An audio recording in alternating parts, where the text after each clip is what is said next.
बिस्मिल्लाहिर्रहमानिर्रहीम अस्सलामु अलैकुम वरहमतुल्लाहि वबरकातुहू। क़दरमनो द रिज़ल्ट टीवी तरफ ना मोहम्मद अली जौहर स्तासु पत्राने खिदमत के हाजिर दे। नन ज़मग सिलसिला ज़ाड़े यादुना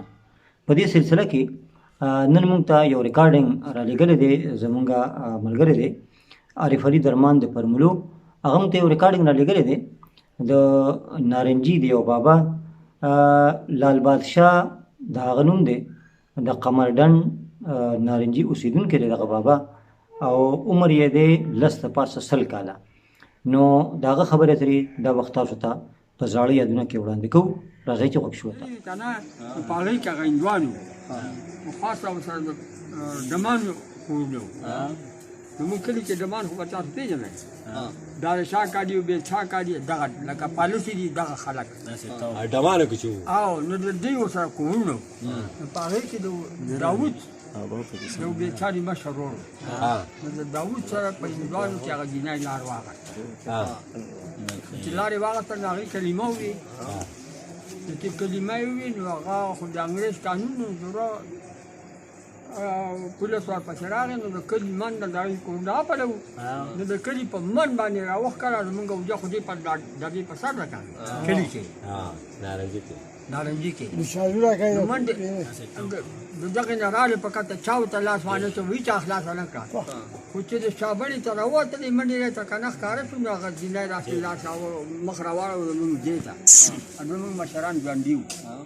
یارونو ما خو کلمه وویل او اوس چې بیا هندوانو ته حواله کوي نو دا تاسو بخښنه څه وکړو یارو مشران ووي پاسه کشران ناست وي پاسه وي مخکې کېږه منډې راکړه چا لوړې چا لښتې یي پولیس راګیر کړو قسم یو بیاګانو کرنه نه وایي بیاګانو کړه ښه وایي والولې داسې وایي غره بول جنایت خلاصه کړه ډنډې کوټ ته یې بول په ډنډې کوټ کې ورته نه وړو ته سبق ښایي که اوس مې وخت وشو لکه نه شم ویلی خو وړو ته سبق ښایي مسلمانه شوې مونږ هلکانو خو د ده نه پاخه وو بله کیسه بابا د والي بابا هغه څنګه کیسه دلته راغلی و تاسو لا که نه ملاق شوی وی سره کوم والي سواد والي بابا نه والي سواد خو داسې خبره وکړه نه د پرملو کایي صاحب دي دا ټوټه باچا صاحب دا د دوا کور دی دا خالي نه دی دا د والي صاحب رشته راپور کړي دا خالي نه دی ښه والي صاحب حکومت هم و دلته که نه دلته نه و که نه ستاسو نه و که نه که نه دا تر دغه پورې د نوګرامه پورې ترکو ډېرانې په بره دا ملکونه ټول دا خو د خدای ملک دی په بره نو پخا ګای به د برې راتله عمر یې دا کان چا راوړی اره دې نه به هر څه وړه او هغه ته به زکات چا به بیا زکات نه ایسته اوس ور به هغه ته سم او دا هر کلي کې دغه انبارونه لکه ښکلې حکومت یې چلاو که نه اسلامي حکومت وکړه اوس ورپسې خلک خفه دی صحیح طریقې دا نه چې اخیستی شو هغه ویلي وو خو دا د تزوان کنه یو دا ټوټه باچا چې دي کور بې اصله ښځه ورته راغله دلباکي وکړه نو ختم نه شو وګوره که یو د والي صاحب